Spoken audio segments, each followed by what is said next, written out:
एक समय की बात है। एक गांव में कुशल परिवार रहता था। उस परिवार में सुधा जी नाम की एक वृद्ध महिला रहती थी। सुधा जी की 2 बेटी और बहुएं थी जो उनके साथ ही रहती थी।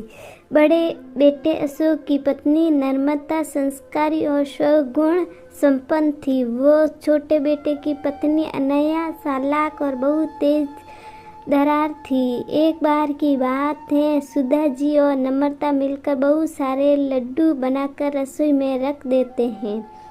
सुधा जी, बहू मैं मिश्रा जी के वहाँ कुछ काम से जा रही हूँ, तुम लड्डू को थोड़े देर बाद डब्बे में रख देना। ये बोलकर सुधा जी बाहर चली जाती हैं। नम्रता अपने बेटे की आवाज़ सुनकर उसे देखने चली जाती है। तभी अनैया रसोई में आती है। शुद्ध देसी घी के लड्डू देखकर उसके मुंह में पानी आ जाता है और लड्डू खा लेती हैं। अनैया, वाह, इतने इतने स्वादिष्ट लड्डू मैंने कभी नहीं खाए। एक काम करती हूँ, सारे लड्डू डब्बे में रख लेती हूँ और एक प्लेट में ही छोड़ दूंगी, जिसके किसी को मुझ पर शक भी नहीं होगा और मैं आराम से खा पाऊंगी।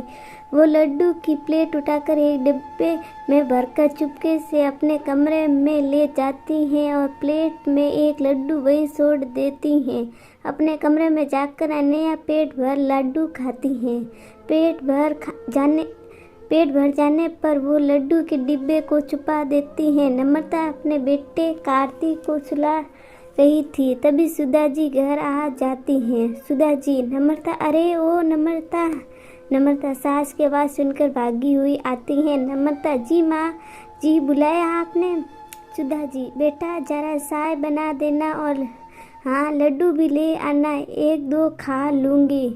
नम्रता रसोई में जाती है और लड्डू का खाली प्लेट देखकर चौंक जाती हैं।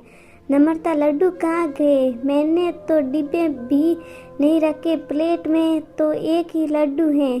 अभी माँ को बताती हूँ। नम्रता सुधा जी को जाकर बात बताती हैं। नम्रता, माँ जी, लड्डू रसोई में नहीं है, मैंने वही रखे थे पर अब नहीं है।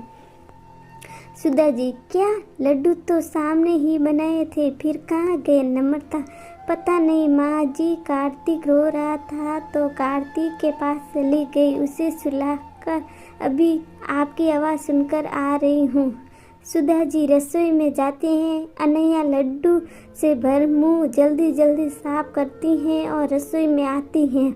अनैया, क्या हुआ मम्मी जी, आप गुस्से में क्यों हो? सुधा जी, बहू, यहाँ लड्डू के प्लेट रखे थे, अब देखो इनमें एक भी लड्डू नहीं है, पता नहीं कौन खा गया। शुद्ध घी के लड्डू थे।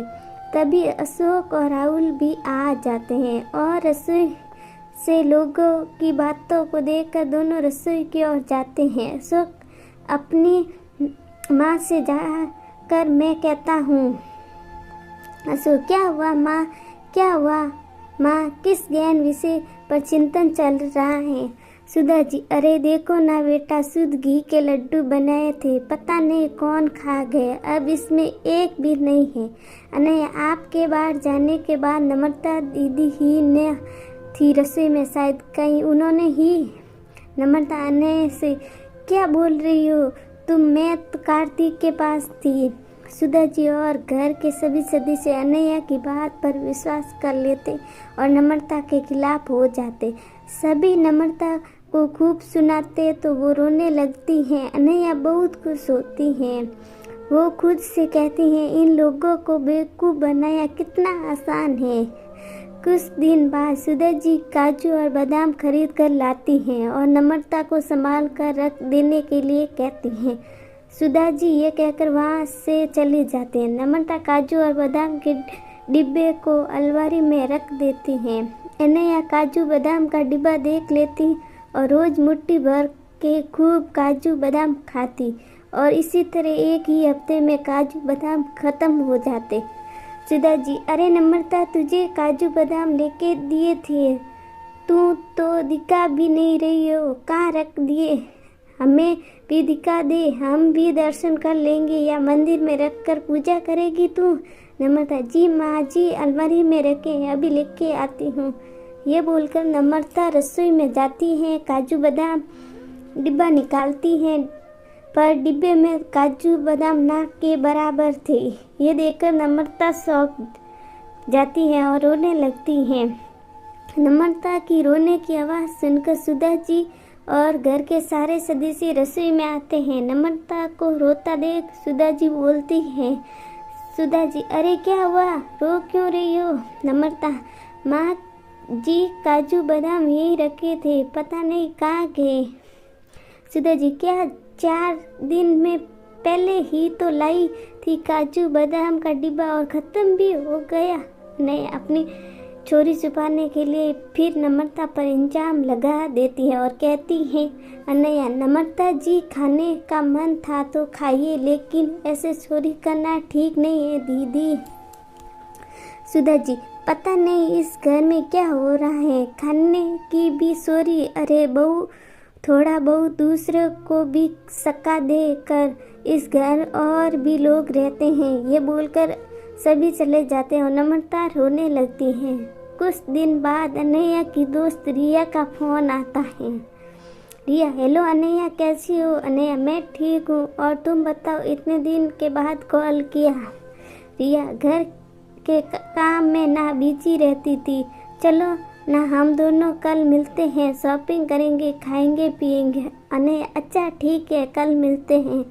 वैसे भी शादी को 2 महीने हो गए, कहीं घूमने भी नहीं गई मैं, राहुल को तो टाइम भी नहीं मिलता।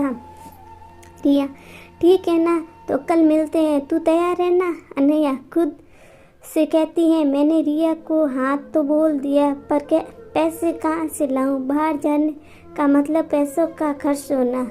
अब अनैया पैसे की जुगाड़ में लगी है। वो सुधा जी के कमरे से गुजरती है, तभी अशोक सुधा जी को 10,000 रुपये रखने के लिए देता है।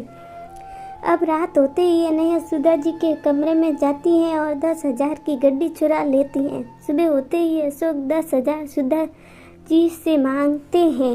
अशोक, माँ, वो 10,000 दिए थे ना, वो देना, दोस्त को वापस करने हैं, वो लेने के लिए आ रहा है। सुधा जी कमरे में पैसे लेने जाती हैं। जैसे ही अलमारी खोलती है तो पैसे कहीं नहीं मिलते। सुधा जी चिल्लाती हैं। चिल्लाने की आवाज़ सुनकर सुधा जी के सभी सदस्य सुधा जी के कमरे में जाते हैं। अशोक, क्या हुआ माँ, अब चिल्ला क्यों रही हो और इतनी घबराई हुई क्यों हो?